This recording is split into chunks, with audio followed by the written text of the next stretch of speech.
Gauche. Très bien. kon li may njëkkee ci sama wax mooy nuyu mboolem seen sénégalais yi ñi nekk fii ci biir réew mi ak suñu jàmbaar yi la nekk bitim réew nga xam ne ñoo joxe lancement bi keroog ca Milan ñoom ñëpp maa ngi leen di boole nuyoo goo xam ne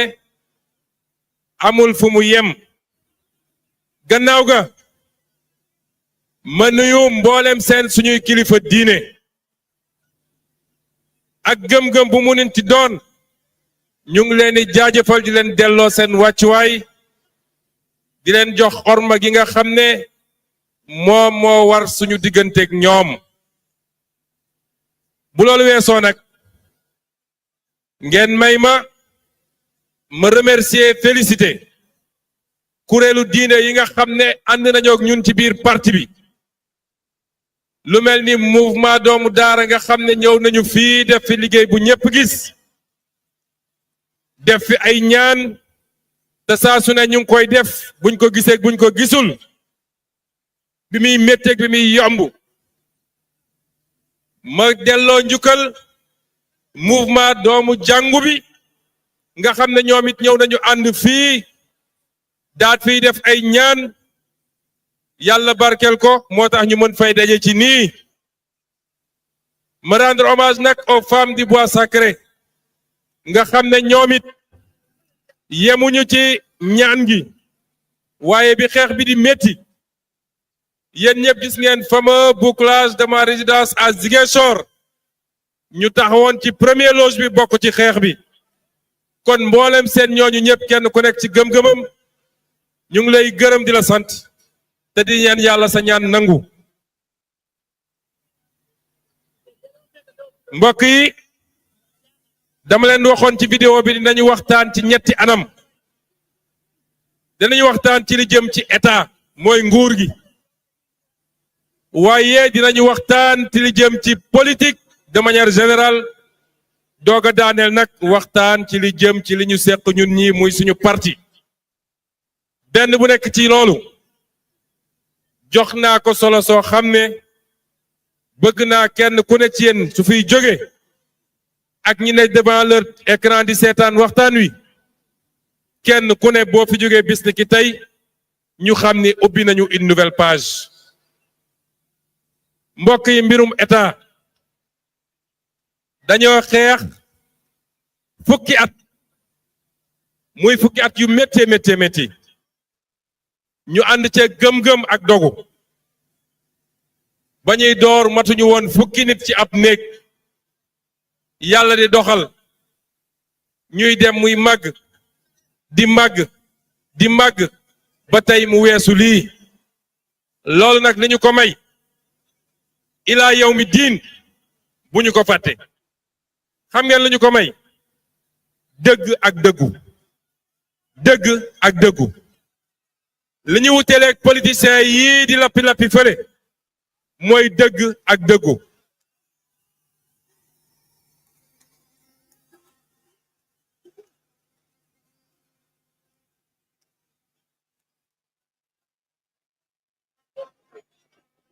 kon ngalawaay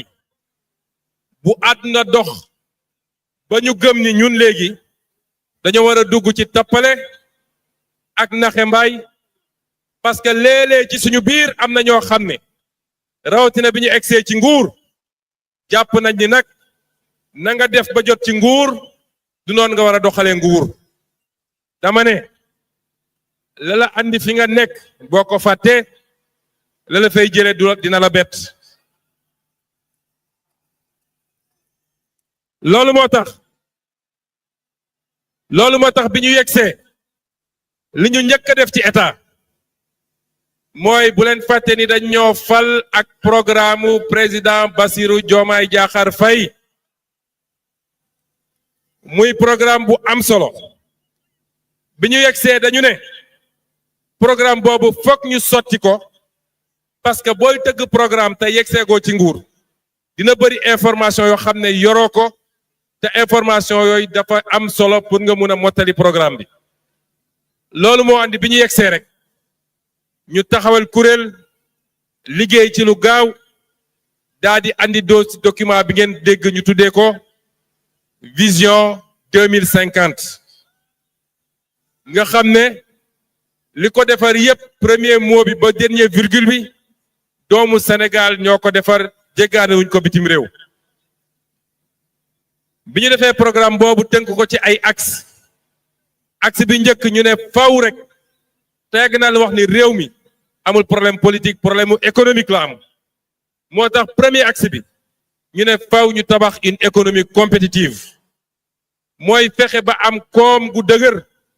ndax réew bu amul koom la ca des mënul dox bu amul koom social mënul dox bu amul koom culture mënul dox bu amul koom religion mënul dox bu amul koom sport mënul dox parce que loolu lépp koom moo ko téye réew bu la ëpp koom moo la gën a baax le loolu lépp Sénégal nag bañuy Sénégal ba léegi problème koom la ñu am mooy tabaxuñu koom goo xam ne koom gu dëgër la te koom gu dëgër mi nga commencé nga fexe ba sa mbay baax sa càmm baax sa napp baax waaye li la yàlla may ci ressource naturelle nga téye ko ci biir réew mi ñu transformer ko ci biir réew mi loolu mooy premier axe bi ñu ne ñaareelu axe bi mooy lan ñaareelu axe bi mooy koom li koy tabax mooy li ñuy tuddee capital humain mooy ay nit yu wér keng ba pare ñu former leen ba ñu am xam-xam ba ñu xarañ ñaareel bi mooy loolu ñetteel bi ñu ne mooy lan mooy aménagement et développement durable parce que am réew boo ko bëggee tabax benn mooy li ngay liggéey faw mu doon loo xam ne say sët ki sëtaat mun nañ ko fi fekk mooy nga sàmmanteeg lu ñu tuddee environnement boo sàmmanteeg environnement ba pare nga fexe ba réew mi développement bi ngay def waa réew mi yépp mën koo yëg waaye mu bañ a doon développement boo xam ne ci benn gox la yem wala ci benn xeet la yem kon loolu li koy andi mooy ñu fexe ba équilibre am entre dëkku kaw gi li ñuy wax zone rurale ak dëkku taax yi waaye lépp nag ñu tënk ko ci li ñu tuddee les pôles de développement bi nga xam ne le ministre Balla Moussa mi ngi ciy liggéey ñu ne lan moo ci des nag troisième pilier bi mooy gouvernance et engagement africain lépp loo xam ne dafa jëm ci yorin gu sell ndax xam ngeen ni principal problème réew mi ci wàllu gouvernance mooy càccum alalu réew mi nga xam ne ku fi musa toog yaag say ñoj danga sàcc ba xamatoo loo def ñu ne loolu nag faaw ñu jëlee ko fi waaye teg ci leneen mooy ñun Sénégal duñu ab île dañoo bokk ci continent boo xam ne Afrique la tudd dem tar ci des ci Afrique demul dina jafe ñu ne kon suñu engagement africain il faut ñu renouveler ko il faut ñu renforcer ko loolu mooy le panafricanisme bi nga xam ne moom la ñuy woote waaye mbokk yi bi ñu defee lii ba noppi il fallait ñu xam fan lañu doore lan lañu fekk ci réew mi loolu mooy état des lieux bi ngeen dégg waaye bi ñu defee état lieu bi ba mu pare daaw laa njëkk a def conférence de presse ne leen nguur gi fi jóge dañoo waxul sénégalais yi dëgg nguur gi fi jóge dañoo dem lebal waaye jël li ëpp ci leb wala lu bari ci bor boobu nëbb ko ba feeñul ci suñu comptabilité publique feeñul ci suñu budget loolu amul lu ko gën a garaaw ci àdduna loolu haute trahison la xam ngeen li ñuy wax haute trahison parce que bàyyil nañ ñu fi situation boo xam ne ba suñuy sët ak suñuy sëtaat dinañ nekk fi di daw di fay bor boo xam ne ñoom ñoo ko làqoon ñu ne kon nañu defar état des lieux bor bi tey nee nañu ëpp na 130% ci PIB mooy alalu réew mi c'est-à-dire bu ñu dajalee li ñu am ci alal yépp ci mbay mi ci napp gi ci ressources naturelles yi ci ay yépp facteur économique boo ko dajalee ñu ne lan mooy PIB Sénégal ñu ne ah war naa mat ay 30 milliards de dollars ñu ne loolu mooy suñu PIB 30 milliards de dollars masalan suñ koy xaw a xayma ñu ne bor bi ñu dem lebi ñun dafa weesu loolu fuuf UEMOA ne réew mu nekk waroo dépasser 70% si sooy leb ñun tey ful nañ ko ñaar 70% yi multiplier nañ ko par 2 ci nguur goo xam ne puukare ak randal moo tax ñu leb loolu ci turu Sénégal tey kenn ku nekk ci ñun ba ci xale biy doog a judd ni ko Al Amin loo waxewoon kenn ku ne ci ñun su ku nekk fii Sénégal war ngaa fay bor boo xam ne kenn ku ne individuellement ëpp na 1 million war na mat 1,80 million francs loolu la fi Macky Sall bàyyi ci bilan waaye li gën a garaaw mooy bor boobu daf ci bëri loo xam ne kenn xamul fu mu dugg ba tey ji dem leen ngeen lire rapport Cour des comptes bor boobu ay centaines de milliards yoo xam ne ñoom jaaral nañ ko ay circuit extra budgétaire waaye ñoom ñoo ko séddoo ndax duggul ci njëriñu réew mi ñoom ñoo ko séddoo parce que duggul ci alalu réew mi lii mooy héritage bi nga xam ne ñoom bàyyi nañ ko fi dafa am loo xam ne nag kenn dootu ko nangu ci réew mi parce que bëgg a lëndëmal askan wi chaque jour nit jóg dem taxaw ci télé bu ko neex ne bor bi ñuy wax amul ku ko waxati dañ ko war a fëgg ci kaso bi ku ko waxati dañ ko war a fëgg ci kaso bi ndax nag yabaate mi ngi commencé am ci mbir mi sàcc alalu réew mi ba pare ñëw naan bor bi amul maa ngi ñëw ci justice maa ngi ñëw ci justice maa ngi ñëw ci justice bor boo xam ne daaw bi ma ko waxee ñoom ñëpp dañu ne waxu politique la Cour des comptes ñëw daa di firndeel ni bor bi lu am la Fonds monétaire international Banque mondiale BCEAO bii nga xam ne moom la ñu bokk ñun ñëpp muy suñu banque ñëpp dëggal ni bor bi am na ay document taxaw firndeel ko ay nit mën a taxaw fii Sénégal parce que nee nañu liberté d'expression la ñu am ne bor boobu amul ku ko waxati dañ ko war a fëgg ci kaso bi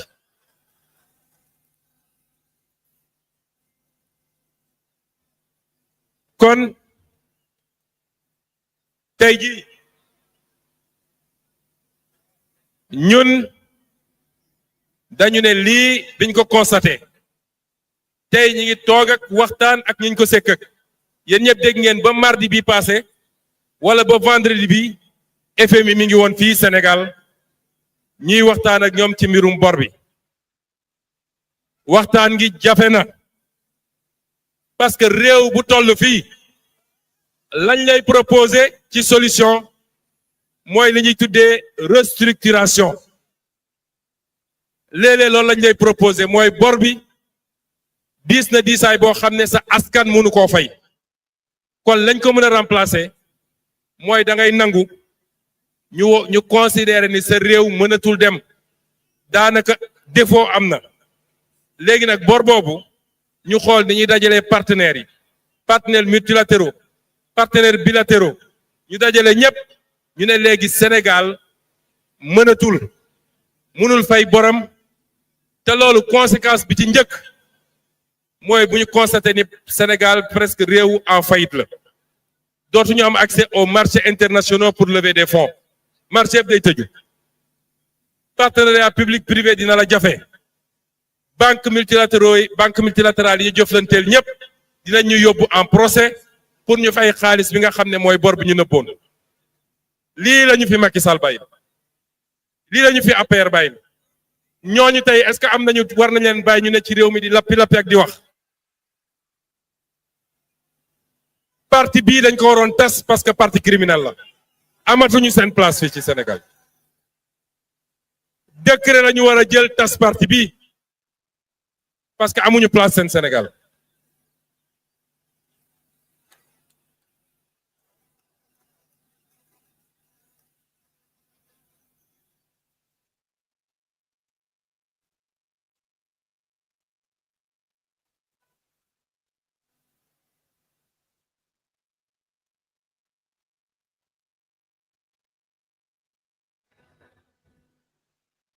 ndax parti bi ndax lii ngeen gis nii lii rek lañ doon xeex bi ñu nekk opposition lii moo tax ñu rey ay nit ñoom lii moo tax ñu torturer ay nit lii moo tax ñu tëj ay nit lii moo tax ñu yàq ay activité nit may rendre hommage encore aux victimes di leen fàtte ni le 28 novembre incha allah daje bi may organiser Grand Théâtre daje la boo xam ne victimes yi la ñuy waxtaanal ci li nga xam ne mooy li fi xewoon ak fi ñu jëm incha allah mbokk yi bi lii amee ñun la ñu waxtaan ak suñuy partenaire mooy bëgguñu restructuration parce que loolu gàcce Sénégal la donte ñoom ñoo ko def ñoom ñi fi jóge waaye loolu gàcce Sénégal la mooy ci kanamu adduna bi yépp nee nañu Sénégal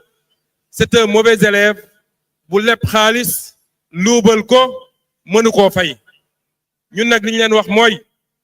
fii dëkku ngor la fii dëkku dignité la fii dëkku fierté la et que le peuple sénégalais sera à la hauteur le peuple sénégalais prendra ses responsabilités parce que nous avons accès au marché attaque genn wàlla ngi nii jotuñu ci FMI jotuñu ci benn partenaire bilatéral bu tax ñuy wax te teewul ñi ngi fay bor bi ñi ngi fay salaire yi ñi ngi góorgóorlu le peuple sénégalais est un peuple digne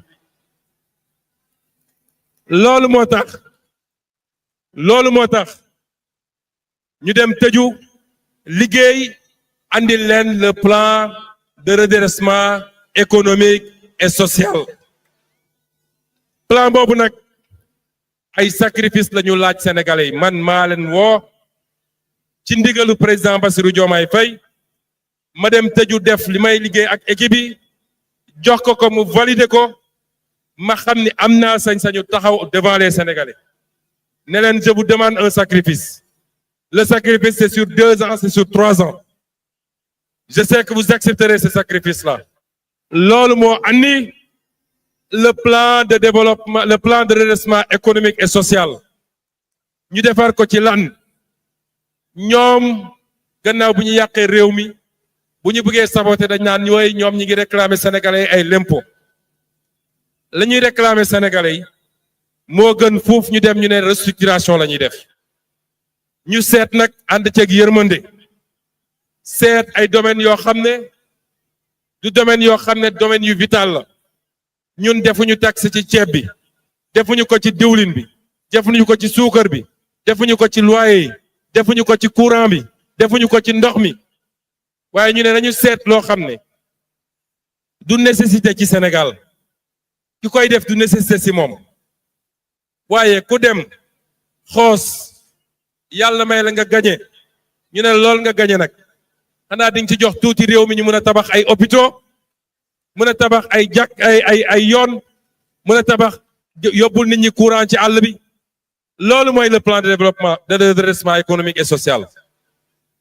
loolu fi ñu ko jiitee mooy yan sacrifice yan effort la ñuy def ci réduire le train de vie de l'État yàlla xam na ni budget 2026 bi man maa def arbitrage budgétaire bi dañoo dagg séminaire atelier voyage lépp laa dagg jënd ay oto jënd ay lii lu ci bëri loo xam ne defaguñ ko woon dañ koo dagg pour mun a def des efforts yoo xam ne ci état bi la jóge te état effort yooyu lu ñuy continuer la ndax dañuy taxawal benn comité boo xam ne comité des économies budgétaires la liggéeyam yépp mooy jël budget bi ligne par ligne di xool bépp dépense xam ne c'est pas nécessaire ñu dagg ko delloo ko ci effort bi nga xam ne moom la ñuy laaj amee dinañu taxawal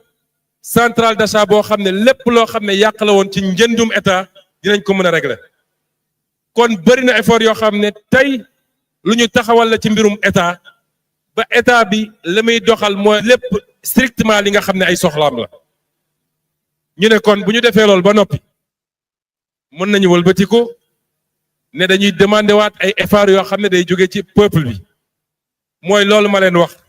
bu dee laaj nañ ko ci PMI beeg ñu demee noonu ñu ne am na loo xam ne ci transfert d'argent nañu xool luñ ci mën a jël as tuut ñu ne muqi mi tabac beeg yooyu naka lañ fay jëlee as tuut ak li nga xam ne mooy boisson alcoolisée bi sàngara bi nañu dagg li ñu war a dagg ak yeneen yi nu mel loolu buñ ko dajalee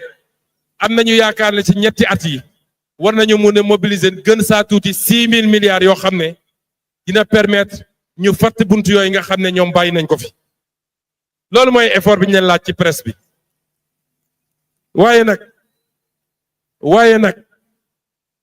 waaye nag est-ce que jaadu na ñuy demander effort askan wi te ñi nga xam ne ñoo dugal askan wi ci nguute bi ñu bàyyi leen ñoom ñu dem seen yoon est-ce que loolu jaadu na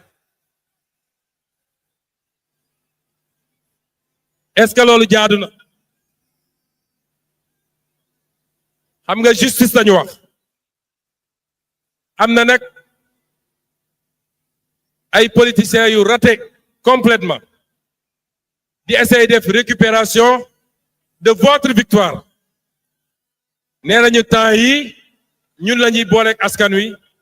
ne ñun vengeance lañu bëgg a def vengeance kuy def vengeance doo dem ci tribunaux yi on ne fait pas de vengeance devant les tribunaux waaye gars yi bu dee vengeance am na vengeance balaa muy am day fekk nit def dara kuy wax vengeance rek dafa fekk nga def dara ba pare ñoom waxuñu ni persécution la de waxuñu acharnement la de dañu ne vengeance alquran ci boppam dafa ne bu la nit defee am nga sañ-sañ fayu ñu tollook lim la def boo baale nag moo gën boo baale nag moo gën kon ñoom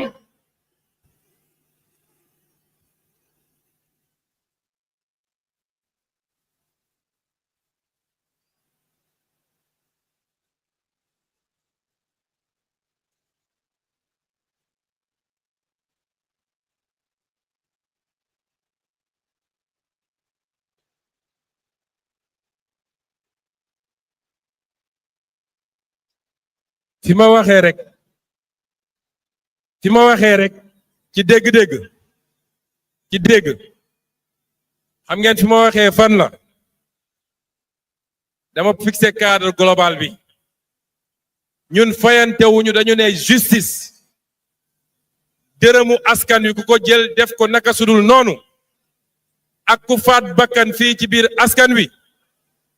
ak yeneen yu ni mel faw rek justice jaar ak ñoom fi mu war a jaar ak ñoom man de bu loolu amul yéen ñëpp laay wax nag bu loolu amul bu kenn joxe dërëm ci presse bi bu kenn fay impôt bu kenn def dara bu loolu amul bu kenn joxe dërëm ci plan de redressement bi bu kenn fay l'impôt bu kenn sonn bu ñu woote ba ngeen uyu si parce que nag lii dafa yomba te buñ ko bàyyee nag mun naa ne wax ni suñu biir dina am ñoo xam ne dinañ def lu ni mel faaw rek ñu def justice ba nga xam ne ëllëg kenn dootul ñeme def lu mel nii justice boobu nag ay magistrat moomuñu ko la justice appartient au peuple sénégalais moo tax duñ ko bàyyee kenn duñ ko bàyyee ab magistrat mu toog ni mu foog ni ci bureau bi mu tëju moom dossier yi lu ko neex mu def ci duñ ko bàyyee ab avocat duñ ko bàyyee président de la république duñ ko bàyyee premier ministre la justice appartient au peuple xaalis bu ñu sàcc peuple bee ko moom et la justice se fera incha allah.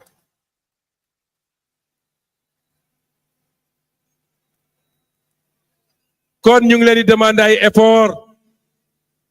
ndax effort yooyu moo ñuy permettre ñaari at ñetti at ñu teg Sénégal ci raay yoo xam ne ilaa yow mi diin buñ ci boolee jub ak jubal ak jubbanti ak vision bi ñu am te loolu yéen a ko moom yéen ndaw ñi bu leen nangu kenn foqati loolu ci yéen a ko moom li fi xew bëri na tey déggante woon nañu ak yéen ba ñuy nekk ci opposition ne leen faw rek li nga xam ne alalu réew mi la te ñu joxe ko ci anam yu dul yoon ñu renégocier ko téye ko suñu loxo bi ñu toogee ba léegi bokk na ci li ma gën a yitteel ma ciy liggéey ak comité bi nekk primature di ci rendre compte président de la république te mun naa leen wax ni loolu waxtaan spécial bu may def la bu jotee ay milliards yi milliards lañu delloosi ci loo xam ne ñoom joxe woon nañ ko ci anam bu dul yoon.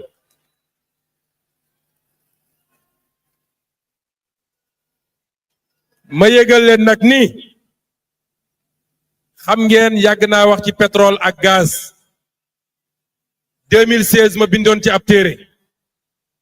téere boobu bokk na ci leen merlo woon ba ñu dàq ma ci sama liggéey 2016 mu amoon rapport boo xam ne inspection générale d'État defoon na ko ci jamono jooju yéen ñëpp déggoon ngeen ñu wax rapport boobu ma bindoon ko ci sama livre bi waaye ñu fexe ba rocc ci rapport boobu muy lu garaaw a garaaw lu toll ni inspection générale d'État ñu rocc ci ab rapport inspection générale d'État bi nekk présidence de la république ay kàngam daje fa ñu def liggéey boo xam ne bu mucc ayib ñu dem retirer rapport boobu yépp ci circuit bi ba pare suul dossier ba ma leen di yégal nag ni bi ñu toogee ba léegi maa ngi woon ci tànku rapport boobu ci kàttanu yàlla jot naa ci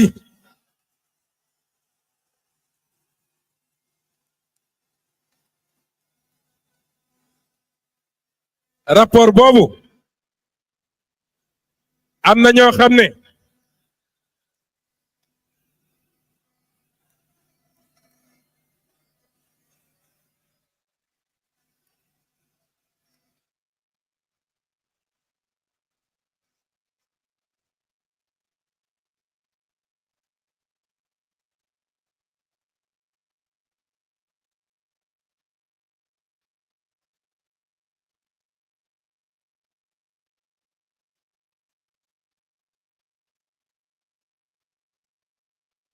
dama ne lii ma wax nii am na ñoo xam ne tey buñ ko déggee duñu nelaw fu ñu ne ndax rapport bi la ca ñu nekkoon ci nguuru président Abdoulaye Wade def wax na ko ba mu leer naññ waaye la ca waa nguuru Macky Sall def feeñal na ko ba mu leer naññ moo tax ma ne tey am na ñoo xam ne duñu nelaw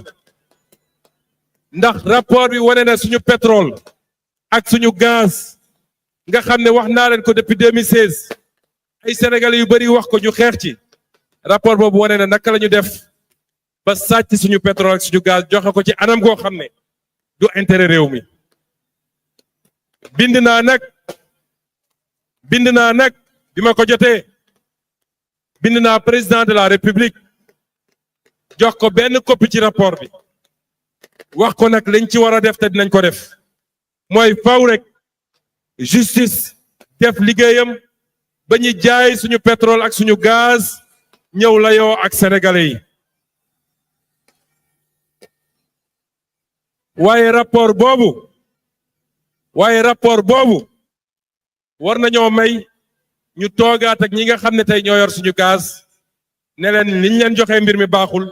faw rek ñu toogaat dellu siwaat ci géew ñu waxtaan ba intérêt Sénégal ñu sauvegarder ko ci lii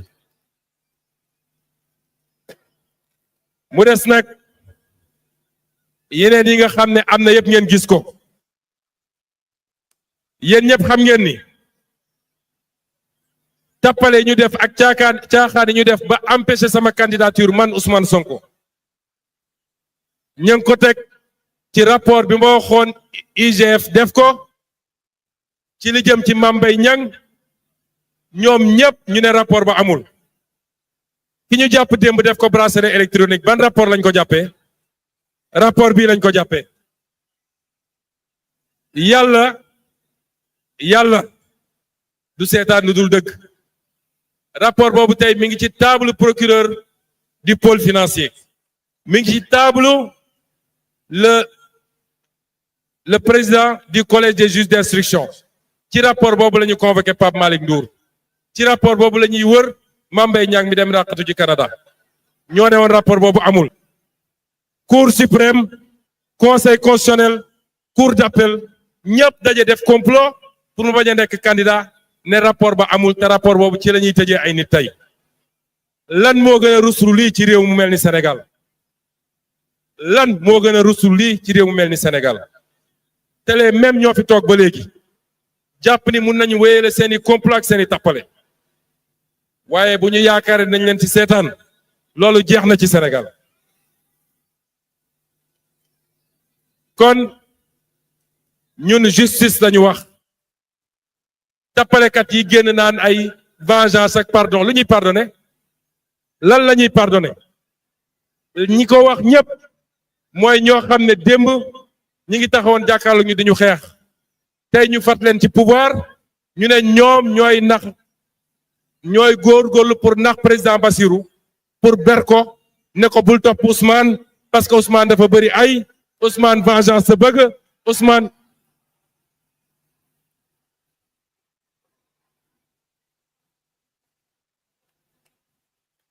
ñooñu amuñu place suñu biir waruñu exercer responsabilité suñu biir ñooñu duñu waa Pastef ñooñu duñu patriote ñooñu duñu allié bu sincère am nañu ay alliés yu sincère ñi ngi fii toog ci bâche bi am nañu ay alliés lu loyaux ndax allié bu loyal du seet nooy tàqale Sonko ak Diomaye kooku seytaane sax moo la tane ñooñu baaxuñu ci réew baaxuñu ci gouvernement te dañ leen ci génne bu soobee yàlla gis nga ñi gën a sonn ñi gën a sonn tey pour jouer à la division bu dee ñu ngi suñu biir ñaar ñi ci gën a sonn bokk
chers patriotes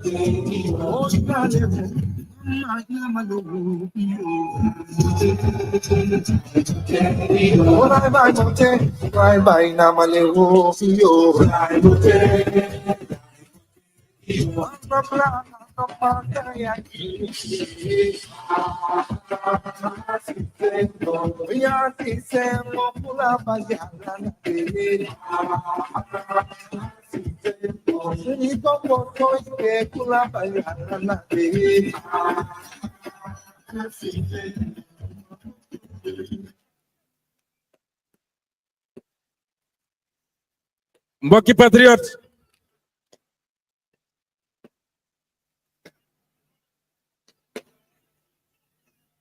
nit ñi balaa ñuy sànjaafu Pastef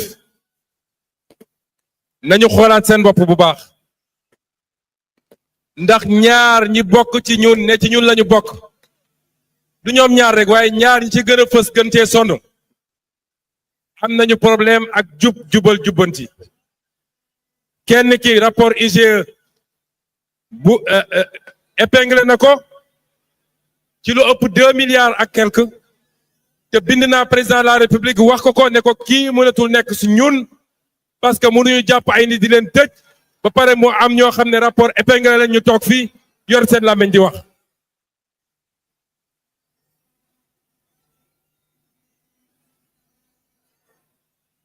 ka ca des dañ koo dénk ab ministère ma dox ba gis ay mbir yoo xam ne yu tey xel la gis ay njuuj njaaj ak ay pression yu ñuy def pour jàllale ay marché yoo xam ne yu surfacturé la ma ne kii duñ ko bàyyi ci ministère bi looloo tax ñu randal ko beneen ministère en attendant ñuy auditer li mu def looloo tax ñu génn seen làmmiñ di wax waaye léegi mu leer li ci kanam rawali bët ñun duñu ànd ak ku jubadi ak kuy randal ak koo xam ne dañ koo épinglé amuñu place suñu wet dinañ fi jóge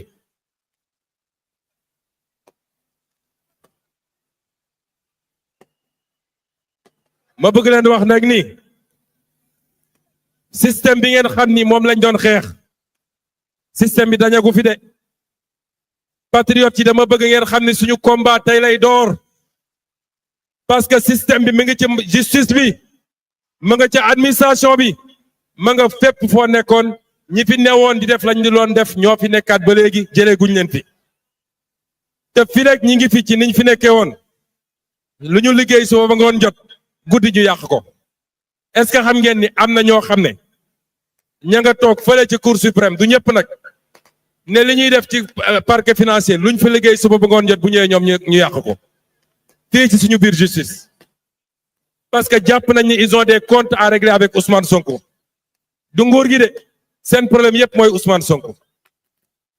moo tax nag raxas dafa jot raxas dafa jot raxas dafa jot faw ñu raxas teg fi des gens compétents des gens sérieux des gens engagés parce que magistrat bu jub président de la république bu ko santee lu dul yoon danaan ko defuma ko waaye du tee liggéey bi mu war a def moom dina ko def teg ko ci yoon ñun loolu la ñu soxla ci réew mi ñi nga xam ne ñoo doon comploter contre des candidatures ñoom ñoo fi nekk ba léegi nag ngeen yaakaare justice changer dans ces conditions là raxas dafa jot faaw ñu raxas suñu bëggee changer réew mi su ma ñëwee nag ci li ñuy tuddee opposition ñun amuñu opposition lan moo fi opposition ñi war a opposé wu yëpp daw nañu génn réew mi démb dégg naa ci koo xam ne 12 ans nga diiti ci comme réew tey ñeme woo taxaw ci biir réew mi nekk fële di def ay vocal di ko envoyé bu amee fit day def niñ doon def ñun dañoo toog ci réew mi opposé wu dañoo toog ci réew mi jàkkaarloog moom Sénégal réewu teranga la na ñibbisi dëkkul Maroc fii la dëkk Mermoz na ñibbisi waa Fatick namm nañ ko waa Sénégal namm nañ ko na takk fitam ñibbisi moo gën taxaw naan ay le régime a déçu les Sénégalais la seule personne qui a déçu les Sénégalais qui est à la tête d'un système de prévarication de corruption de détournement de deniers publics d'association de malfaiteurs la seule personne qui a déçu et qui a trahi le peuple sénégalais ma nga Maroc toog kon ñun amuñu opposition ay saagakat la ñu jël bàyyi leen ci réew mi di leen jox xaalis pour ñu saaga ak quelques organes de presse yoo xam ne ñooy relayer loolu moo fi am ne opposition amu fi élection locale mi ngi ñëw dans 1 an incha allah jaar nañoo ak ñoom ci présidentielle ñëwaat ci législatif élection locale 90% la ñuy am incha allah opposition amul fi ñoom ñi yàq réew mi mënatuñu muusa ki waane ba Sénégalais yi gëstu leen dina ñëw dañuy manifester tey ana seen manifestation juróomi nit mënuñu koo dajale te xaalis bu nekk la ñuy joxe pour mobiliser nit ñi n'est pas patriote n'importe qui. Tàccu leen seen bopp. Tàccu leen seen bopp.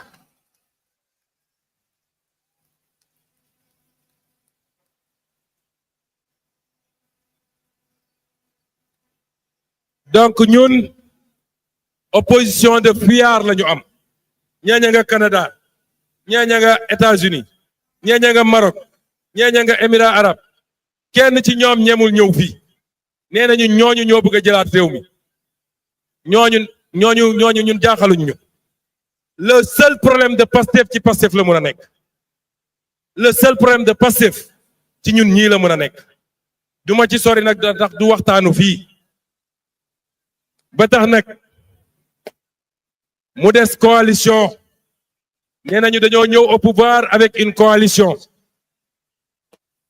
ma fàttali leen lenn. coalition bu baax. coalition bu loyal. du doon coalition rambaaj. du woon coalition fumiste. du doon coalition seytaane. coalition bu baax nu muy ràbbee lay def lay xool. nu muy defaree. waaye du doon du xool nu muy yàqee.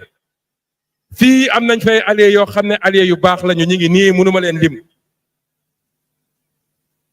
2019 bi ñu génnee élection présidentielle. ñu ngi amoon coalition bu tuddoon Jotna. coalition boobu moo porté woon la candidature Sonko président. yéen a ngi koy fàttaliku. waaye bi ñu paree élection boobu. bi ñu paree élection bi. toog 2020. Macky Sall commencé. di convoquer benn di essayer créer le vide autour de Pastef. man maa jëloon sama responsabilité. informer le bureau politique. daal di def une déclaration publique.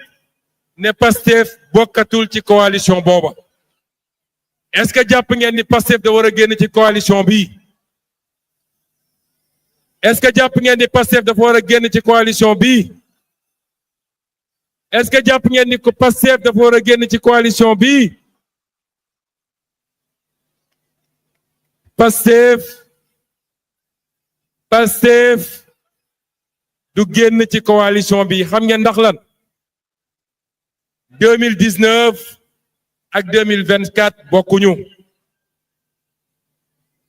politique laa leen di wax déglu leen ma bu baax. ndax ñii dañuy lappi rek mais mënuñu politique. xamuñu sax politique. gis nga politique. bi àdduna sosoo ba léegi.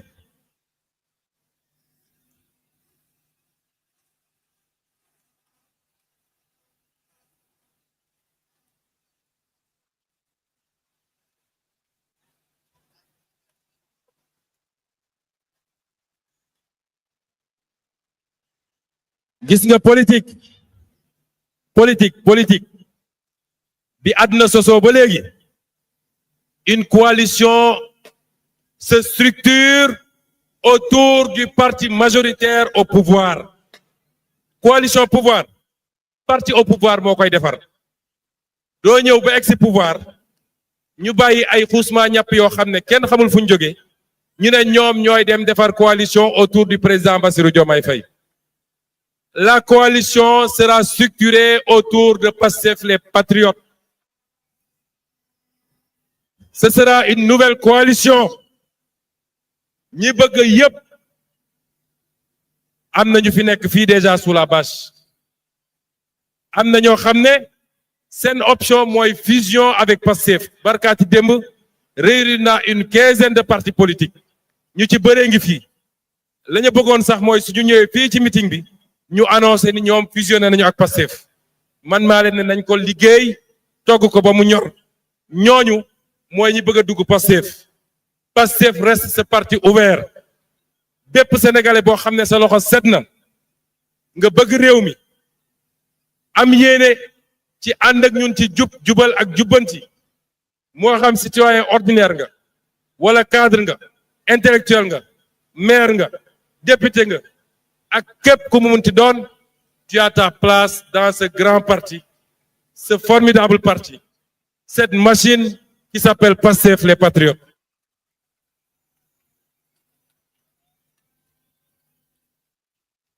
Mais à côté de cela,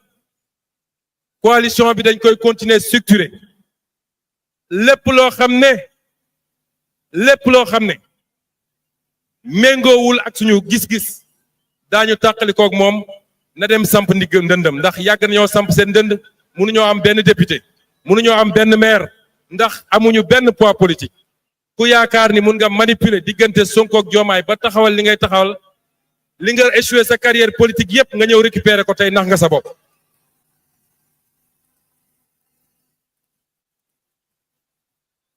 ta coalition boobu ma ngay fonctionner sous le leadership éclairé de kiñ ko dénk muy coordonnatrice bi muy la présidente Aïssatou Mbodj qui est la seule présidente la seule coordonnatrice de cette coalition il y en a pas une autre dégg naa rek ñuy ruumanaat ne am na benn dame buñ ko bëgg a jox kooku mënul nekk suñu présidente coalition Aïda Mbodj est la seule coordonnatrice de cette coalition et PASTEF est le parti majoritaire de cette coalition. ku bëgg a créer leneen nag ku bëgg a créer leneen géew politique baa ngi nii demal nga créer ko.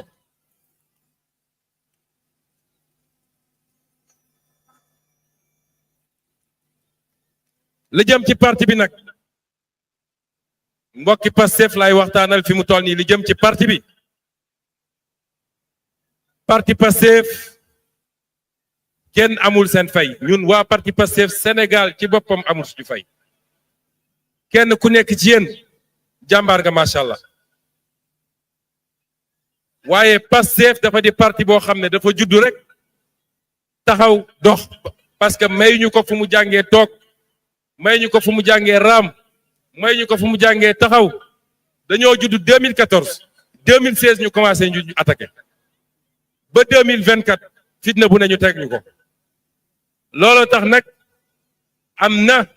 lu ñu war a defaraat suñu biir am na lu ñu war a liggéey suñu biir te loolu formation moo koy andi communication moo koy andi PASTEF parti xam-xam la parti xalaat la parti production la wax naa leen léegi rapport IG bi nga xam ne ça va changer tout. rapport boobu dama bëgg ngeen dellu ci livre bi ma bindoon 2016 pétrole et gaz du Sénégal chronique d'une spoliation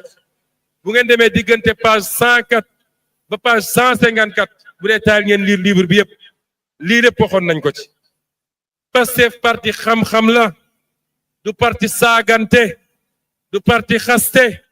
bu leen tombé ci piège boobu suñu énergie yëpp léegi nañ ko orienté ci. lii nga xam ne ñu ngi koy liggéey lii nga xam ne mooy situation réew mi lii nga xam ne fa la ñu bëgg a jëm nañ ko orienté ci loolu xam naa lii andi yenn problème yi te loolu défaillance su justice la ndax man maa njëkk a taxaw ne tolérance zéro ku fi ñëwati saaga koo xam ne kilifa la baayu jàmbur la doomu jàmbur la jëkkëru jàmbur la jabaru jàmbur la nga ñëw toog naan sa café wax ko lu dul noonu justice dafa war a def li mu war a def waaye ñii nekk ci justice dañ ko wëlbati contre nous xam ngeen niñ ko wëlbatee contre nous bu nit taxawee wax naka su dul noonu ci Ousmane Sonko kenn du yëngatu ba njabootu Ousmane Sonko mer tontu ñu gaawantu dem jàpp leen doog a profité jàpp ñi ci des seen stratégie yëpp mooy dem ba yéen ñii ñëpp. ngeen ne jaratul défendre Ousmane Sonko parce que ku wax ñu jàpp la te ku saaga Ousmane Sonko duñ ko jàpp ñun xam nañu duñu ay xale xam nañu seeni pexe mais pour autant bu leen céder parce que ñun xamuñu loolu ñun dañoo ñëw ci politique di yee sénégalais yi Birame Souleye Diop li mu doon wax di taal xelu sénégalais yi rawatina yéen ñi ndaw ñi. wax ci pétrole bi wax ci gaz bi wax ci fiscalité bi wax ci budget bi wax ci mbay mi wax ci napp gi loolu la ñu mus a def looloo tax sénégalais yi ñëw ci ñun nañu wéy ci loolu nañ koy defee nag bañu nekkee opposition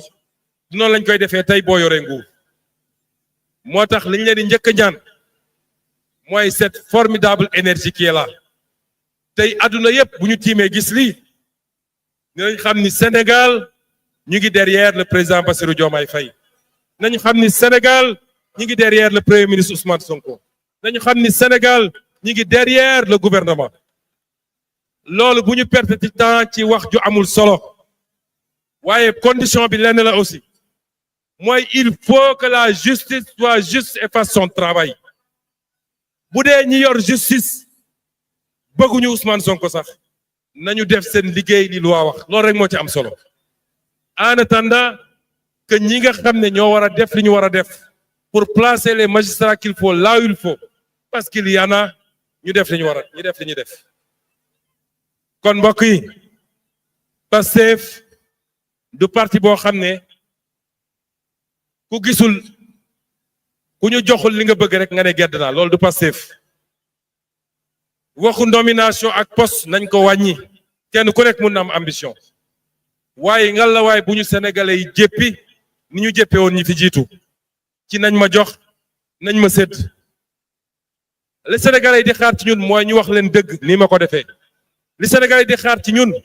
mooy ñu wax leen situation réew mi teg ko ci ay chiffres ak ay faits li ñu xaar ci ñen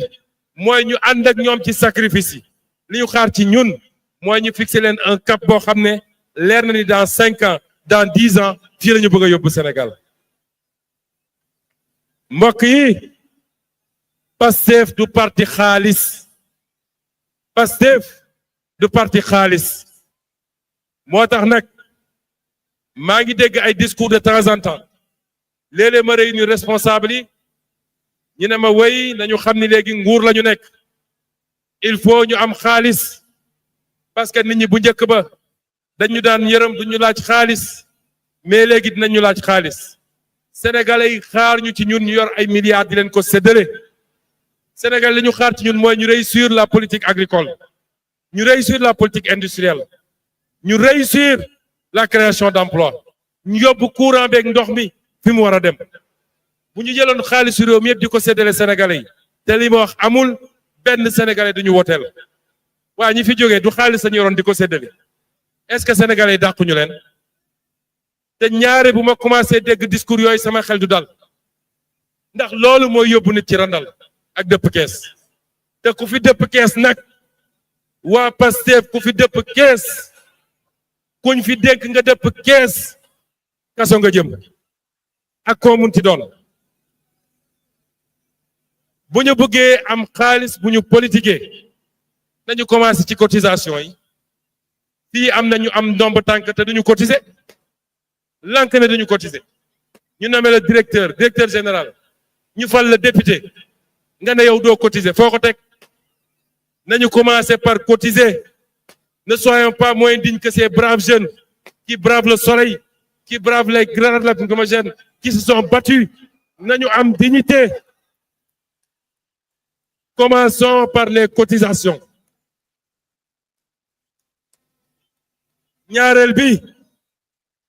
ñaareel bi les sénégalais de bonne volonté ndax yoon may na sénégalais bu nekk bu dee am nga nationalité sénégalaise boo buggee cotiser nga ñëw cotiser boo buggee joxe sa participation nga joxe meeting bii rek ay sénégalais joxe nañ ay participation yoo xam ne ñii 5 millions ñii 10 millions ñii 20 millions te ñun laajuñu leen ko loolu lu dagan la suñu constitution may na ko la loi de 84 may na ko nañu dajale loolu mais alalu askan wi ba ko fa la tudd nañ ko delloo fi ñu war a dem santuñu kenn nga naan dama bëgg am base politique di daji keesu état bi naan maa ngi dem politique yi santuñu ko kenn loolu du Pastef kon ñii ñuy poursuivre actuellement nga xam ne politique moo taxoon ñuy daji keesu réew mi te koo gis mu daji keesu réew mi bu dee 1000 la jël 500 yi lay politiquer 500 yi mu yóbbu ko ci ay banques étrangères ne xaar ma préparer sama avenir loolu dina fi jeex ci réew mi il faut qu'on neutralise le pouvoir de l'argent sale en politique la politique est noble la politique c'est convaincre par les idées c'est convaincre par le comportement c'est convaincre par la droiture et l'intégrité mais c'est pas sàcc xaalis réew mi di ko dem distribuer nit ñi kon ñun waa Pastef nañu génn ci yooyu amul kenn koo xam ne fi ñu la fal am nga fi loo xam ne mun nga defee loolu amul ñi ëpp salaire ay 4 millions la ñu am ay 4 millions 500 boo ci dundee normalement solu ci normalement jàppale ci say mbokk amoo fi ay milliards yoo génne di ko dem distribuer ji nañu waxante dëgg te xeetu politique boobu dafa war a jeex ci adduna bi dafa war a jeex fii ci Sénégal nañu démystifier l'argent mbokk yi xaalis du dara moo tax ñoom suñuy intoxiqué dégg naa leen ñuy wax ay fonds politique ak fonds secret ku ci am fit na dem taxaw ci télé ku ci am fit na dem taxaw ci télé ne premier ministre Ousmane Sonko man diw sangam maa ne premier ministre Ousmane Sonko am na fonds politique 9 milliards ku ci am fit na ko dem def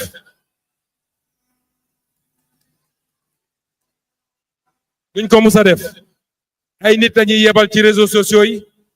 ay compte ay faux compte wala ay nit yu nekk bitim réew ñuy wax lu dul dëgg waaye kenn ci ñoom ñemewul taxaw fii je leur lance un défi ici fonds politique nag wala fonds secret ak nuñ ko mën a tuddee ñun ñoo jëloon engagement bi gor nag ca wax ja gor ca wax ja lan la ñu waxoon nag fonds politique yi dem leen ngeen liiraat programme candidat Bassirou Diomaye Diakhar Faye lan la ñu wax ci fonds politique yi ma liiral leen ko ndax fonds politique yi ñu ngi ci wax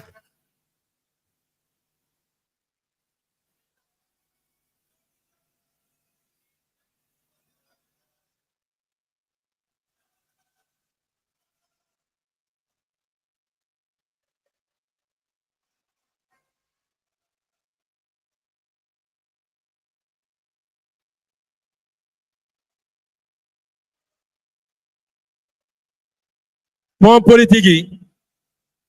ma liiral leen rek lan la ñu waxoon ci fonds politique yi parce que ñun waxuñoo ak ñoom ñun peuple sénégalais la ñuy waxal te man jomm naa lu ma mës a waxanteeg askanu Sénégal mu mën a tasewaat ak askanu ñu ne waxoo woon dëgg lan la ñu waxoon ci fonds politique yi te lii mooy li nekkoon ci programme Sonko président en 2019 noonu lañ ko jëlaatee textuellement dugal ko ci programme Diomaye 2024 ñu ne woon nous supprimerons les fonds dits politiques et les remplacerons par les fonds spéciaux votés par l'Assemblée nationale pour les opérations ultra sensibles. Nous soumettrons les fonds spéciaux à un contrôle spécifique et a posteriori par une sous-commission composée de membres assermentés. lii la ñu waxoon ñu ne ban mooy délai réalisation bi parce que dañ ko dugaloon ci chapitre 1 programme bi chapitre 1 bi lu mu wax pour une réforme profonde des institutions et un engagement au service de l'Afrique ci la ñu dugaloon réforme OFNAC ci la ñu dugaloon la mise en place du pôle judiciaire financier ak yeneen ak yeneen ak yeneen réforme nag boo koy def munoo ci premier jour mandat wala première année mandat nga def lépp moo tax ci programme candidat Diomaye dañ fa dugaloon mesure bu nekk ci ban délai lañ ko def mesure réforme fonds spéciaux yi ci ban délai la ñu waxoon yéen ñëpp génnewaat leen programme bi ngeen wax ko sénégalais yi ñu gis dañu ne délai de réalisation des mesures clés compte tenu de l'urgente nécessité de renforcer la prévention et la répression des infractions en matière économique et financière, la réforme de l'OFNAC et l'institution d'un parquet national financier seront engagés dès la première année de la présidence. loolu def nañ ko yóbbu nañ ko assemblée voté nañu OFNAC parquet pôle judiciaire financier commencé na liggéey donc loolu def nañ ko ci délai bi ñu waxoon ñu ne nag les autres mesures parmi lesquelles les fonds spéciaux seront effectives les 3 premières années du mandat. Est-ce que ñu ngi ci 3 premières années mandat yi est-ce que dépassé nañu 3 premières années mandat yi commencé nañ ci liggéey man mii ma mettre en place un comité gannaaw bi ma ci wax ak président de la République ba pare lañ ci war a def nañ ko def et les projets de loi seront déposés dans le délai bi ñu engagé wu ak sénégalais yi sur la table de l'Assemblée nationale. ñoom ñooñu nga xam ne nag ci fonds secret yooyu lañ doon tibb lu dul jeex moo tax am na ñetti fonds yoo xam ne ñett ñetti fonds mi ngi ci rapport Cour des comptes premier fonds bi mooy bi ñu ne fonds de relance économique nga xam ne diggante 2019 ak 2024 lu mat 3000 et quelques milliards lañ fa jaalare ci loo xam ne amul benn trace am na ñaareel bu ñu tuddee le PDS fonds boobu jaarale nañ fa lu ëpp 300 milliards yoo xam ne amul trace ak troisième bi nga xam ne fàtte naa tur bi mais le troisième fonds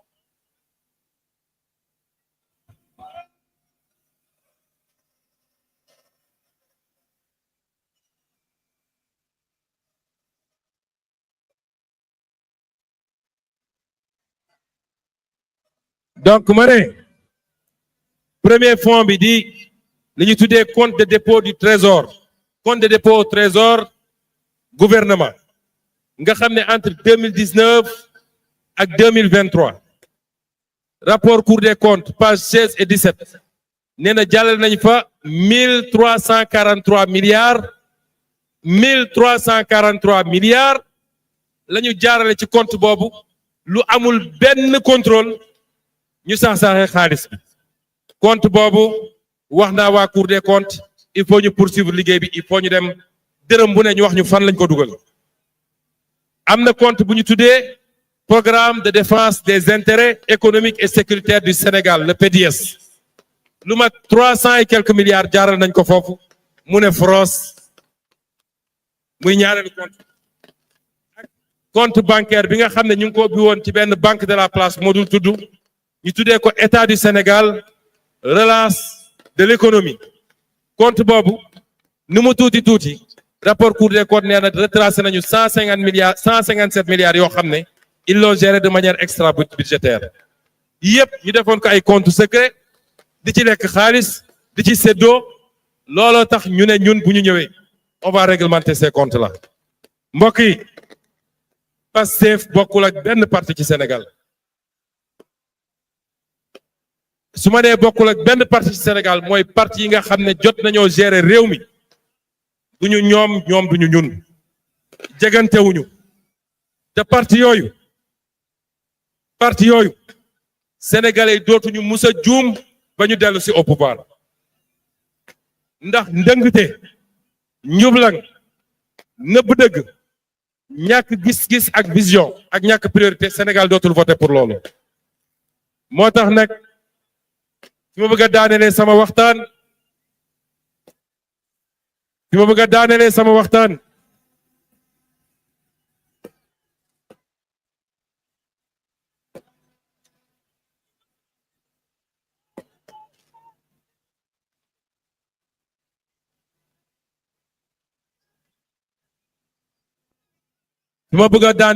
waxtaan nit ñi yàqkat yi li ñu yaakaar mooy jafe-jafe diggante président Bassirou Diomaye Faye ak Ousmane Sonko àdduna nag lu ne xaj na ci waaye luy yàq du jóge ci man te am naa njort ni du jóge ci président Bassirou Diomaye Faye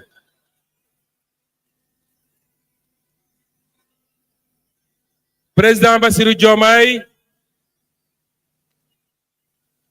bi ma koy proposer candidat dama leen ne maak moom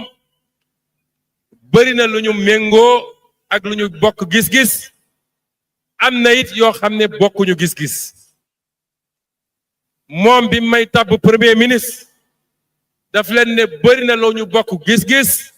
waaye am na yu ñu bokkul gis-gis kon loolu xam na ko ma xam ko te terewul ñuy ànd depuis kenn xamul kañ la loolu mooy suñu doole président Bassirou Diomaye bi ma paree syndicalisme ay nit ñëw gis ma ne dañoo bëgg a def parti politique may leen man duma mus a def politique ndax dafa salte ñu dellu si wax wan ma ay texte ma liir ko xool réew mi ni muy doxee ma ne bu dee ñun ñi ñëpp nga xam ne ñu ngi liggéey ci état jiital ci njub ak professionnalisme bu dee ñun ñëpp ak ñi ne privé te am même qualité yi ñi ne sur l'international te am même qualité yi su ñëpp ne ñun duñu def politique seuls les médiocres vont faire la politique kon nañu dugg ci politique bi waaye bi ma décidé dem ñi ma njëkk a woo monsieur le ministre Birame Souleye Diop monsieur le maire Jamil Sané madame la questeure Aïcha Touré monsieur le président de la République Bassirou Diomaye Diakhar Faye ak ñeneen Matar Sène moom bokk na ci ñëw woo ma ñoom ñoo ma xëcc ñooñ laa njëkk a woo ne leen ah man de defe naa damay dugg ci politique waaye gis naa ci yéen lu ma doy su ma sañoon ngeen ñëw ñu ànd dugg ci politique président Bassirou Diomaye Faye ci parti bi la xamee politique man mii ci parti bi laa xamee politique ci parti bi la ñu màggee moo ñu tette lu ñu xam ci politique parti bi la amul leneen lu dul Pastef les patriotes Pastef les patriotes en 10 ans de combat fal na fi ay maire te bu soobee yàlla 2026 ñu def razzia ci maire yi incha allah en 10 ans au pouvoir Pastef les patriotes fal na fi ay député en 10 ans au pouvoir Pastef les patriotes fal na fi président de la République en 10 ans au pouvoir Pastef les patriotes am na une majorité confortable à l'Assemblée nationale pour gouverner léegi nag xam nga politique ku koy def na nga ñaan yàlla may la gis-gis est-ce que xam ngeen li tax ma bañoon ni majorité Assemblée nationale duma ko séddoog ay alliés est-ce que xam ngeen lu tax alliés yooyu malheureusement soo jëlee décision yu mel noonu dina am ay alliés yoo xam ne alliés yu baax la te da nga leen di mettre un peu à l'écart waaye li ma ci doon bañ mooy tey bu ma jëloon yenn alliés yi ngeen di dégg dugal leen ci ñu bokk ci majorité bi kon tey ñi nga nekk Assemblée nationale di xool naka la ñuy suuxate naka la ñuy gàllankoore naka la ñuy affaiblir Pastef a les moyens de gouverner confortablement président Bassirou Diomaye Faye soxlawul ay aventuriers de la 25e heure pour gouverner le peuple nous a tout donné tout kon na dellu si ci parti bi sës ci parti bi ànd ak alliés yi nga xam ne c'est les alliés loyaux et fidèles doy nañu sëkk pour ñu def 50 ans au pouvoir fii doy nañu sëkk pour ñu def 50 ans au pouvoir fii kon message boobu lañ koy lancé gàllankoor moo tax teewul fii tey waaye mënoon na fi teew te fii ak prochain ndaje bu soobee yàlla moom moo koy ñëw ubbi ñu jox ko 30 minutes mu jàkkaarloo ngeen waxtaan ak yéen bu loolu weesoo ñu libéré ko parce que fonction am mayetu ko mu jël ay responsabilités politiques loolu la ñuy wax ci biir parti bi di leen ñaax nag ngeen dem bindu ci liste électorale yi dem leen bindu ci liste électorale yi ndax fi mel ni Touba Mbacké rek Touba Mbacké gii rek bu jeunes yi demoon bindu man léeg-léeg damay ragal dem Touba Mbacké ndax xam naa fi ma toll waa Touba dama koy ragal sax léeg-léeg noonu la amee fépp ci Sénégal nag noonu la amee fépp ci Sénégal su ma demee ziyaare Kaolack gis ngeen ni muy mel su ma demee ziyaare Tivaouane gis ngeen ni muy mel léegi sax damay ragal ziyaara religieux yi parce que su ma demee léeg-léeg dañ naan dafa ñëw fii soppi ko meeting ndaw ñooñu nag dama jël misaalu Touba nee nañ 400 000 électeurs la ndawal Touba bu ñu inscrire woon ñoom ñëpp rek Touba am 800 000 électeurs bu ñu inscrire woon rek Touba am 800 000 électeurs kon dem leen ngeen inscrire parce que la révolution est en marche malgré les difficultés de début le pouvoir. Et cette révolution va changer radicalement le Sénégal. Cette révolution va nous conduire, depuis 65 ans. Cette révolution, elle est la vôtre, vous la jeunesse du Sénégal. Elle est la vôtre, vous les femmes. Elle est la vôtre, vous les agriculteurs, vous les pêcheurs, vous les transporteurs. Bref, c'est la révolution du Sénégal, pour les Sénégalais, par les Sénégalais. Nous allons lever tous les défis ensemble. Je vous souhaite un bon retour chez vous. Assalamu alaikum wa rahmatullah.